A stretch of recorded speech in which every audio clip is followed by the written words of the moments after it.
Assalamualaikum warahmatullahi wabarakatuh. Innal hamdalillah nahmaduhu wa nasta'inuhu wa nastaghfiruh wa na'udzu billahi min shururi anfusina wa min sayyiati a'malina may yahdihillahu fala mudilla lahu wa man yudlil fala hadiya lahu. Asyhadu an la ilaha illallah wahdahu la syarika lahu wa asyhadu anna Muhammadan 'abduhu wa rasuluh. Sallallahu alaihi wa ala alihi wa ashabihi wa man tabi'ahum bi ihsanin ila yaumiddin, amma ba'd. Allahumma inna nas'aluka ilman nafi'a wa rizqan thayyiban wa amalan mutaqabbala. Jamaah sekalian, saudara dan saudariku rahimani wa rahimakumullah, puji syukur kita kepada Allah yang masih memberikan kepada kita nikmat yang begitu banyak. Yang seandainya kita menghitung-hitung nikmat Allah, pasti kita tidak akan mampu menghitungnya. Sebagaimana yang Allah firmankan hal ini dalam Al-Quran, wa in ta'uddu ni'matallahi la tuhsuha. Dan jika kalian menghitung-hitung nikmat Allah, la tuhsuha, pasti kalian tidak akan mampu menghitungnya. Karena begitu banyaknya nikmat yang Allah berikan kepada kita. Baik itu adalah nikmat-nikmat diniyah, nikmat-nikmat yang berkaitan dengan agama, nikmat hidayah, nikmat Islam, nikmat iman, nikmat sunnah, nikmat menuntut ilmu agama, maupun nikmat-nikmat yang bersifat dunyawiyah, dari kesehatan, dari rizki yang lapang, yang berkah, keluarga yang sehat, dan lain-lainnya dari kenikmatan-kenikmatan dunia yang begitu banyak. Sehingga pada kesempatan pagi hari yang berbahagia dan berbarokah ini, Allah Subhanahu wa Ta'ala kembali mempertemukan kita, kembali mengizinkan kepada kita untuk melanjutkan dari silsilah kajian ilmiah dari membaca kitab Al-Usul Ats-Tsalatsah. Kita memohon kepadanya agar senantiasa memberkahi kajian ini. Dan kita memohon kepada Allah agar memberi manfaat dalam kajian ini, khususnya bagi saya dan siapapun yang menyimak dan mendengarkannya. Jamaah sekalian, saudara dan saudariku rahimani wa rahimakumullah, maka pagi hari ini kita akan melanjutkan penjelasan muallif, yaitu Syekh Muhammad At-Tamimi rahimahullah, setelah peristiwa Al-Isra wal Mi'raj yang telah kita jelaskan pada pertemuan sebelumnya. Maka muallif mengatakan, wa ba'daha umira bil hijrati ilal Madinah. Setelah itu maka Allah Subhanahu wa Ta'ala memerintahkan, mengizinkan kepada Rasulnya tercinta Rasulullah Sallallahu Alaihi Wasallam untuk hijrah ke Madinah. Peristiwa hijrah ini, jamaah sekalian rahimani wa rahimakumullah, adalah peristiwa yang menjadi jalan keluar bagi para sahabat Nabi SAW ketika mereka mengamalkan Islam di Makkah. Ketika orang-orang kafir Quraisy menyakiti, menyiksa mereka-mereka yang istiqomah di atas agama Islam, seperti Bilal bin Rabah yang disiksa oleh majikannya, oleh tuannya, untuk murtad keluar dari agama Islam dengan disiksa, dipanaskan, diterik matahari. Namun Bilal bin Rabah tetap istiqamah dan dia mengatakan, ahad, ahad, hanya Allah yang Maha Esa, hanya Allah yang Maha Esa, hanya Allah yang berhak untuk diibadahi secara benar. Demikian juga sahabat-sahabat yang lainnya. Karena kondisi yang seperti itu, maka Allah Subhanahu wa Ta'ala mengizinkan mereka, mengizinkan para sahabat-sahabat Nabi Sallallahu Alaihi Wasallam untuk hijrah dari negeri kekufuran, dari negeri Makkah tersebut menuju Madinah. diawali dengan para sahabat-sahabatnya terlebih dahulu. Sebelum Nabi Muhammad SAW hijrah bersama nanti Abu Bakar As-Siddiq. Hijrahlah Suhaib Ar-Rumi, hijrahlah Bilal, dan para sahabat-sahabat Nabi SAW dari Makkah menuju Madinah. Kemudian Allah Subhanahu wa taala mengizinkan nabinya Muhammad sallallahu alaihi wasallam untuk hijrah bersama orang yang paling dia cintai. Siapa orang yang paling dicintai oleh Rasulullah SAW? Mereka atau dia adalah Abu Bakar As-Siddiq. Manusia yang paling dicintai Nabi sallallahu alaihi wasallam dari wanita adalah Aisyah. Sementara dari laki-laki adalah ayahnya, yaitu Abu Bakar As-Siddiq. Maka Rasulullah SAW berangkatlah hijrah dari Makkah ke Madinah bersama orang yang paling dia cintai, yaitu Abu Bakar As-Siddiq. Peristiwanya amatlah panjang, sehingga Nabi SAW sampai ke Madinah disambut oleh orang-orang Ansor dengan begitu gembiranya, begitu bahagianya. Mereka menyambut yaitu Nabi SAW. Beliau mengatakan di sini, umira bil hijrati ilal Madinah. Beliau diperintahkan untuk hijrah ke Madinah. Dan tadi kita sebutkan bahwa fungsi dari hijrah ini adalah untuk menyelamatkan agama seseorang. Ketika tekanan-tekanan sudah sangat keras, sudah sangat besar, ketika menampakkan Islam begitu tersiksanya, begitu sulitnya, maka inilah jalan yang Allah perintahkan untuk kita agar kita meninggalkan tempat kekufuran tersebut, tempat kemaksiatan tersebut, sehingga kita bisa beribadah kepada Allah Subhanahu wa taala. Karena beliau mengatakan wal hijratu al intiqalu min baladi syirki ila baladil Islam. Hijrah itu, makna dari hijrah itu adalah perpindahan dari negeri syirik, negeri kufur menuju negeri Islam. Jadi yang dimaksud dengan hijrah di sini adalah pindahnya seseorang dari kampung kekufuran menuju kampung Islam. Karena hijrah ini ada dua. Ada hijrah makan, yaitu hijrahnya dia dari tempat ke tempat, dari tempat kekufuran menuju tempat Islam. Dan yang kedua, ada hijrah amal, dari perbuatan-perbuatan kemaksiatan, kekufuran, dia hijrah kepada amalan-amalan ketaatan, amalan-amalan sunnah, amalan-amalan yang Allah perintahkan dan Rasul perintahkan sallallahu alaihi wasallam. Ya. Dan perlu kita fahami baik-baik bahwa kriteria negeri Islam dan negeri kafir itu bukan hanya semata-mata dilihat dengan undang-undangnya. Ini poin yang amat penting sekali, terutama di zaman kita, zaman yang penuh dengan syubhat-syubhat khawarij, yang mereka gampang sekali mengkafirkan kaum muslimin. Mereka amat gampang sekali mengkafirkan pemimpin-pemimpin kaum muslimin. Mereka amat gampang sekali menyebut negeri ini kafir, negeri itu kafir. Katanya Islam, ini sudah tidak ada. Bahkan mereka mengkafirkan bukan hanya Indonesia, mereka mengkafirkan negeri Saudi Arabia. Na'udzubillah min dzalik. Maka perlu kita fahami apa kriteria, apa sifat negeri itu disebut negeri Islam, dan kapan negeri itu dikatakan negeri kafir. Maka tentunya kita butuh penjelasan dari para ulama sunnah. Saya bacakan di sini penjelasan Syekh Muhammad bin Shalih Al-Utsaimin dalam syarah Al-Usul Tsalatsah. Beliau katakan, wa baladus syirki huwa alladhi tuqamu fiha sya'airul kufri. Negeri syirik atau negeri kafir itu adalah kriterianya negeri yang ditegakkan di dalam negeri tersebut syiar-syiar kekufuran.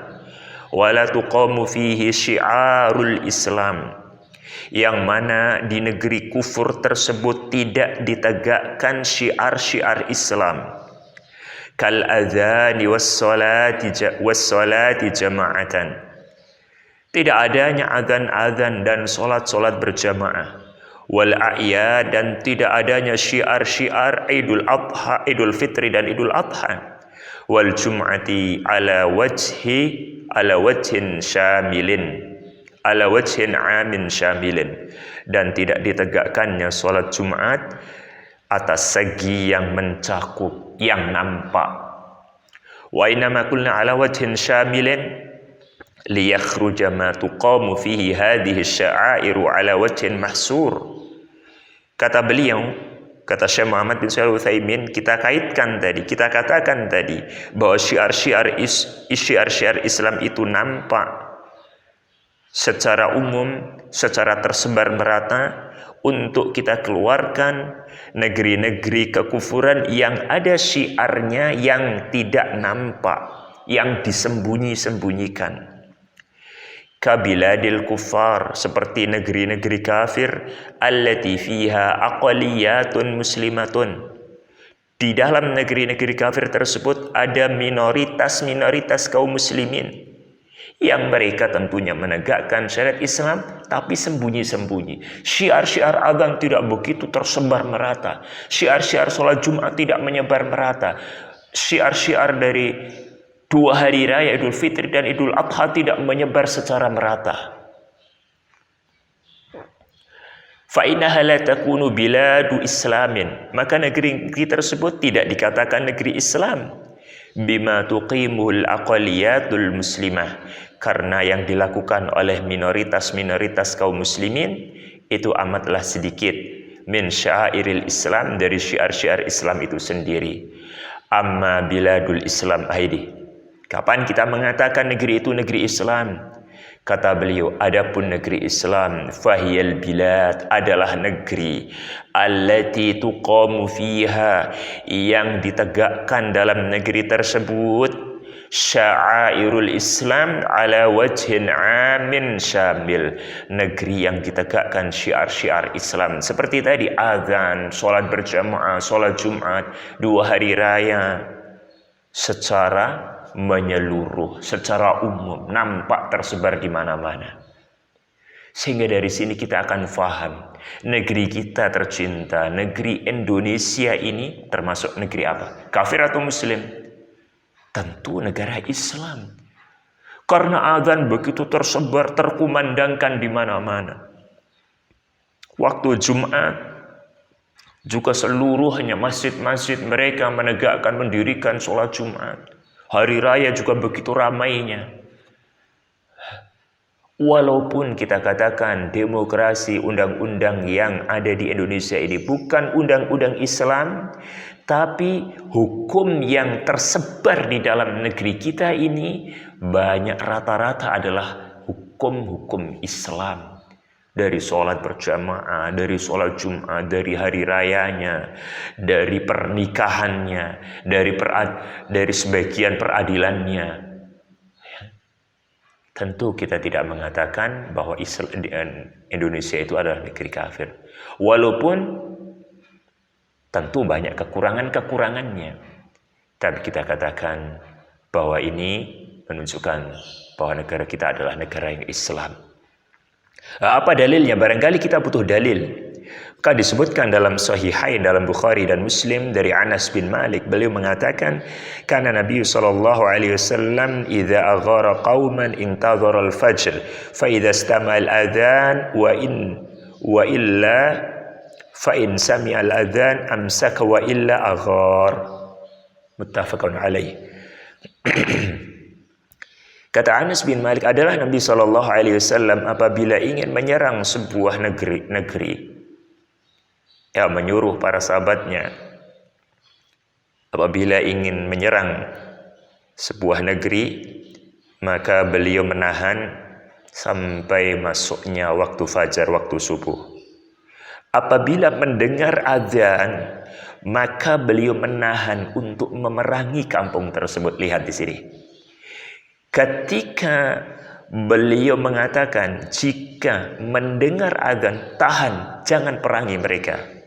Wa illa, dan apabila tidak ada syiar azan, maka beliau menyuruh untuk memerangi negeri tersebut. Qala Al-Qurtubi mu'alliqan ala hadzal hadis. Perhatikan ini penjelasan Imam Al-Qurtubi setelah membawakan hadis Bukhari Muslim di atas. Beliau mengatakan, al-adzanu huwal alamatu li farqi baina daril kufri wa daril Islam. Allahu akbar. Beliau katakan dalam Al-Jami' li Ahkamil Quran, dalam tafsir Al-Qurtubi juz yang ke-6 halaman 225. Al-Imam Qurtubi mengatakan, mengomentari hadis tadi, azan adalah tanda untuk membedakan antara negeri Islam dan negeri kafir. Azan yang merata ini, yang tersebar, yang terkumandangkan secara merata ini adalah tanda, adalah bukti yang membedakan antara negeri Islam dan negeri kafir. Begitulah penjelasan berkaitan dengan masalah negeri Islam dan negeri kafir.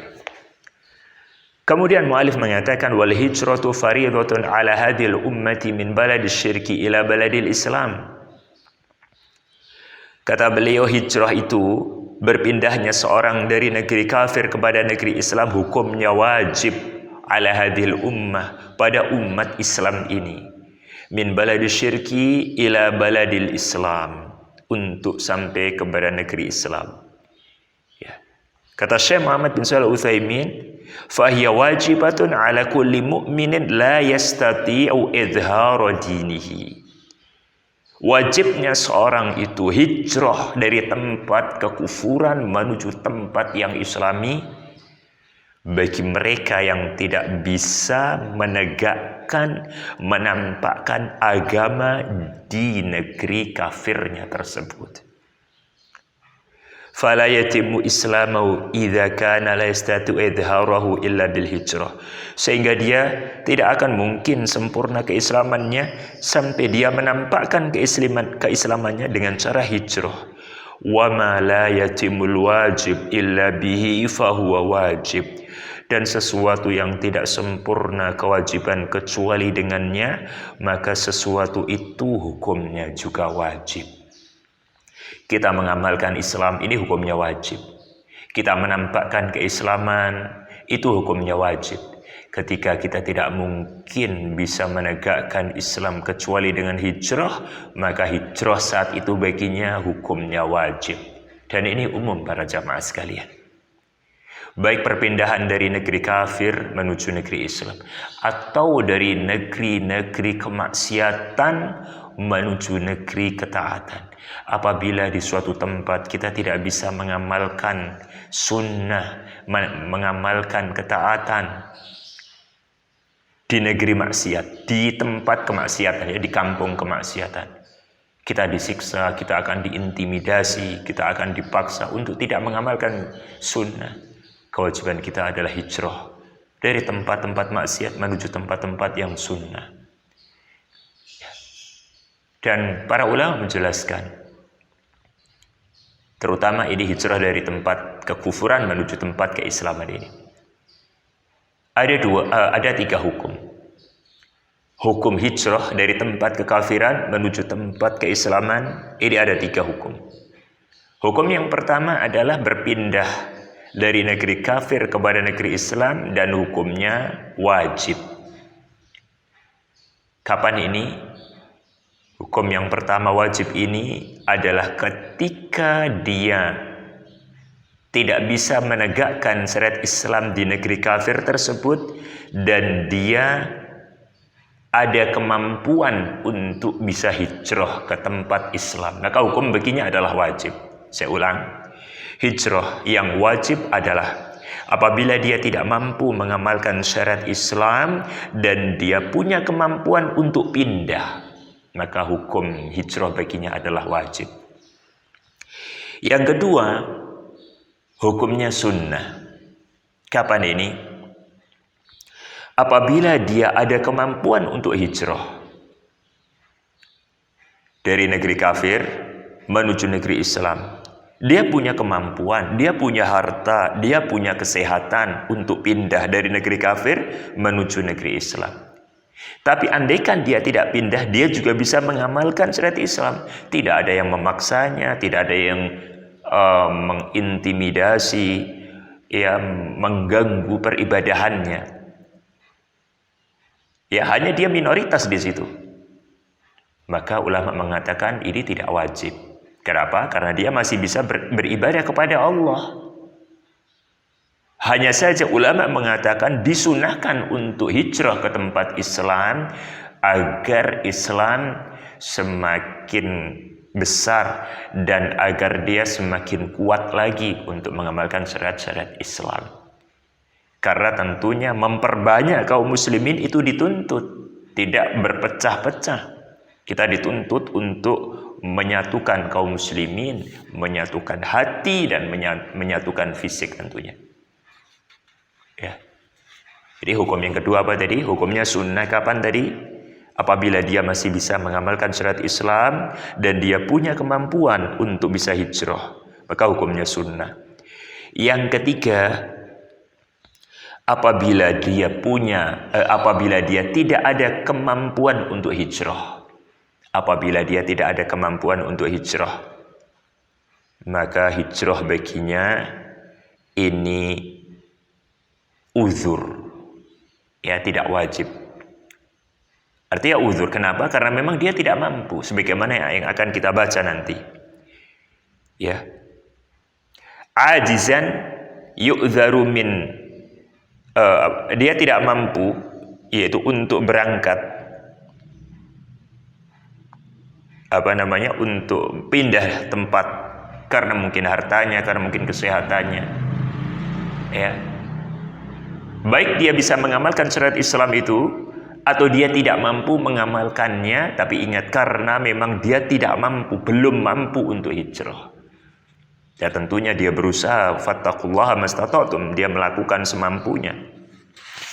Kita baca dalilnya ini, dalil tentang kewajiban hijrah. Sebelumnya mu'alif mengatakan wahya baqiyatun ila an taqumas sa'ah. Hijrah itu akan tetap ada sampai tegaknya hari kiamat. Artinya syariat hijrah ini bukan hanya berhenti setelah hijrahnya Nabi dari Makkah ke Madinah, tidak. Hijrah ini akan terus berlanjut sampai kapan? Sampai tegaknya hari kiamat nanti. Dengan kriteria tadi, ketika dia tidak mampu mengamalkan syariat Islam, maka kewajiban baginya adalah hijrah ke tempat yang dia bisa leluasa mengamalkan syariat Islam.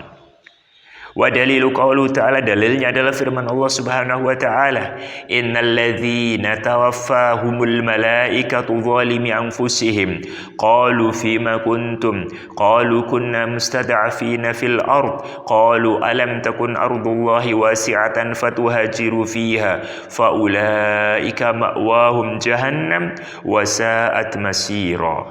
Allah berfirman, sesungguhnya orang-orang yang diwafatkan oleh malaikat-malaikat dalam keadaan menzalimi diri-diri mereka, maknanya dalam keadaan mereka berbuat kemaksiatan, berbuat kekufuran, saat malaikat mencabut nyawanya, mereka dalam kondisi yang tidak taat kepada Allah. Qalu fima kuntum, malaikat-malaikat bertanya kepada mereka, kenapa kalian melakukan perbuatan-perbuatan seperti itu? Qalu, mereka beralasan, kunna mustad'afina fil ard, kami ditindas di permukaan bumi. Artinya apa? Kami dipaksa, kami tidak bisa mengamalkan syariat Islam di kondisi-kondisi orang-orang yang tidak hijrah. Ketika diwafatkan, ketika malaikat mencabut nyawa mereka dan mengatakan, kenapa kalian tetap seperti ini? Kenapa ikut melakukan ini? Mereka beralasan, kami kan dipaksa. Jawabannya malaikat, qalu alam takun ardullahi wasi'atan. Maka malaikat mengatakan, bukankah bumi Allah itu luas? Kalau di tempat ini kalian tidak bisa mengamalkan Islam, kenapa nggak pindah ke tempat yang lain? Bumi Allah itu kan luas. Begitu. Fatuhajiru fiha, sehingga kalian hijrah dari tempat kalian yang buruk kepada tempat yang bagus. Kenapa ini kalian tidak lakukan? Jadi alasan-alasan tadi terpaksa, karena kami ditindas, tidak diterima. Kenapa? Karena bumi Allah luas, tidak bisa beribadah di sini, pindah ke tempat yang lain. Kata Allah, faulaika ma'wahum jahannam. Mereka yang melakukan itu, yang tidak mau hijrah, mereka adalah orang-orang yang tempatnya nanti di neraka jahannam. Mereka akan dijebloskan ke dalam neraka. Wasa'at masira, dan jahannam adalah seburuk-buruk tempat. Kecuali kata Allah, illal mustad'afina minar rijali wan nisa'i wal wildan la yastati'una hilatan wa la yahtaduna sabilan. Ini pengecualiannya. Kecuali orang-orang yang benar-benar lemah, kecuali orang yang beruzur dari kalangan laki-laki dan wanita-wanita dan anak-anak yang mereka tidak mampu untuk berusaha dan tidak mampu untuk melakukan perjalanan, menempuh perjalanan ke tempat Islami tersebut. Kecuali darurat terpaksa. Artinya apa? Dia memang orang yang lemah sekali. Wanita-wanita, anak-anak, atau lelaki-lelaki yang sudah tua renta, yang tidak memiliki harta, yang tidak memiliki fisik kemampuan untuk hijrah, kecuali dengan dibawa oleh keluarganya yang mampu. Kecuali orang-orang seperti ini, kata Allah, faulaika asallahu ayyafu anhum, maka mudah-mudahan Allah akan memaafkan mereka, wa kanallahu afuwan ghafura, dan Allah itu Maha Pengampun lagi Maha Pemaaf. Jadi sekali lagi tadi, hukum hijrah tadi ada 3. Yang pertama, hukumnya wajib. Kapan ini wajib? Apabila dia tidak bisa mengamalkan syariat Islam dan dia punya kemampuan untuk hijrah, maka dia wajib untuk hijrah, pindah ke tempat yang Islam. Yang kedua, hukumnya sunnah. Kapan tadi? Ketika dia bisa melakukan ibadah-ibadah syariat Islam di negeri tersebut, di negeri kemaksiatan tersebut, di negeri bid'ahnya tersebut, tapi dia juga punya kemampuan untuk hijrah, maka sebaiknya yang sunnah dia adalah hijrah. Yang ketiga adalah orang yang beruzur, yang punya uzur yang darurat, yang sakit, yang tidak punya harta untuk melakukan perjalanan, maka mereka mudah-mudahan Allah Subhanahu wa taala maafkan, Allah terima uzur mereka. Kemudian mu'alif mengatakan, wa qawluhu ta'ala, dan dalil yang lainnya dalam surat Al-Ankabut ayat 65. Allah berfirman, ya ibadiyalladzina amanu inna ardi wasi'atun fa iyaya fa'budun. Wahai hamba-hambaku, kita dipanggil oleh Allah Subhanahu wa taala, wahai hamba-hambaku alladzina amanu, yang beriman, yang mengaku iman kepada Allah, mengaku iman kepada malaikat, iman kepada Rasul, iman kepada kitabnya, iman kepada hari akhir, iman dengan takdir. Ingat, kata Allah, inna ardi wasi'atun, sesungguhnya bumiku itu luas. Bumi Allah luas. Tidak bisa mengamalkan Islam di sini, pindah ke tempat yang lain. Bumi Allah luas sekali. Fa iyaya fa'budun, maka hanya kepadaku kalian itu harusnya menyembah. Beribadahlah kepadaku di tempat yang bisa kalian beribadah di situ. Qala al-Baghawi, kata Imam al-Baghawi, sababu nuzuli hadhil ayat fil muslimin, sebab turunnya ayat ini adalah tentang orang-orang Islam alladzina bi Makkah lam yuhajiru, yang mereka masih saja di Makkah belum mau hijrah. Fanadahumullahu bismil iman, maka Allah panggil mereka dengan nama iman. Jadi sebab nuzul ayat ini tadi adalah orang-orang muslim, para sahabat yang mereka di Makkah belum hijrah. Maka Allah panggil, bumi Allah itu luas, maka segeralah kalian menyembah kepadaku di tempat yang kalian bisa beribadah. Ya, yang itu pada zaman tersebut adalah di Madinah, di tempat yang di situ ada orang-orang Ansar yang membela dan berbagi yaitu kehidupannya. Wa dalilu 'alal hijrati minas sunnati qaulu sallallahu alaihi wasallam. Sementara dalil tentang wajibnya hijrah dari hadis, dari sunnah, yang dimaksud sunnah adalah hadis Nabi sallallahu alaihi wasallam, adalah sabda beliau sallallahu alaihi wasallam, la tanqati'ul hijratu hatta tanqati'ut taubah Wala tanqati'ut taubatu hatta tatlu'a syamsu min maghribiha. Hadis sahih riwayat Imam Abu Dawud. Kata Nabi SAW, tidak akan berhenti hijrah ini. Terus akan berlanjut hijrah ini. Hatta tanqati'ut taubah, sampai berhentinya taubat. Taubat ini berhenti atau terus? Atau Allah akan menerima? Terus, Allah akan terus menerima taubat. Sama ya, hijrah ini akan terus berlanjut. Hukum hijrah berpindah ke tempat kafir menuju tempat berpindahnya dari tempat kafir menuju tempat Islam ini terus akan berlanjut. Sebagaimana taubat akan terus Allah berikan kesempatan untuk bertaubat. Wala tanqati'ut taubatu hatta tatlu'a syamsu min maghribiha. Dan taubat terus akan berlanjut, tidak akan terputus. Sampai kapan? Terputusnya taubat adalah ketika matahari terbit dari arah barat. Sampai kapan, Dede? Sampai tegaknya hari kiamat.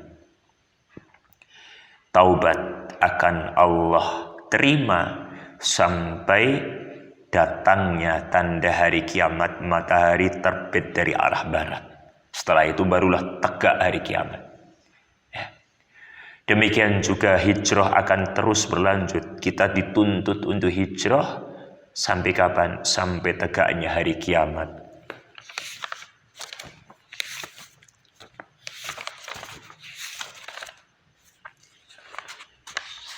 Coba sekalian, saudara dan saudariku rahimani wa rahimakumullah, barangkali ini yang bisa kita bahas pada kesempatan pagi hari yang berbahagia ini.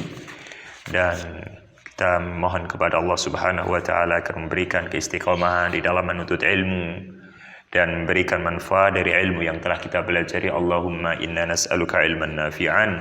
Ya Allah, berikanlah kami ilmu yang bermanfaat. Rabbi zidni ilma, Rabbi zidni ilma, Rabbi zidni ilma. Wa sallallahu wasallam ala nabiyyina Muhammad wa akhiru da'wana alhamdulillahi rabbil alamin. Assalamualaikum warahmatullahi wabarakatuh.